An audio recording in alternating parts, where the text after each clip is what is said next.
Colleen Ryan is a USC student who is going on her second alternative spring break trip this year. It's an eye-opening experience, unlike anything I've ever had. Alternative spring breaks aren't spent on the beaches of Key West or Panama City, but on the streets and in the shelters of cities needing volunteers. Ryan's first trip was last year to Washington, D.C.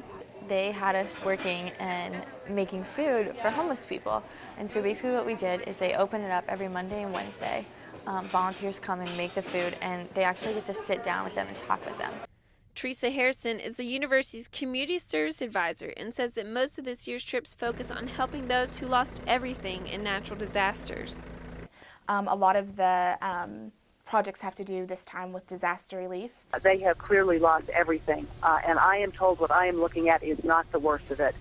We have a group going to New Orleans to work with PNOLA, who specifically works with disaster relief from the flooding of Hurricane Katrina, because there's still a lot of homes that are still needing to be rebuilt.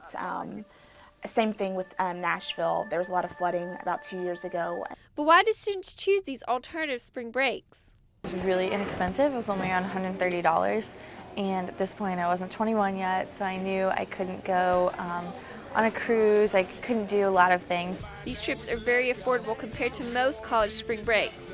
According to BillShrink.com, the average college student spends $1,100 a week on spring break, and less than half of that is spent on lodging and transportation. With alternative spring breaks, those students are paying around $75. Even though you are serving the entire week, you do still get some time to yourself, and we were in the capital city, and I think that's a great place to go for an alternative spring break because everything's free. You don't have to pay for any of the museums. Harrison says that they have seen more and more students choosing alternative spring breaks. We had students line up at 5:30 in the morning to get a spot, and some even earlier. So a lot of students kind of missed out on that opportunity, and I've had tons of people to put on waiting lists. Students say that you end up taking more away from the trip than you brought.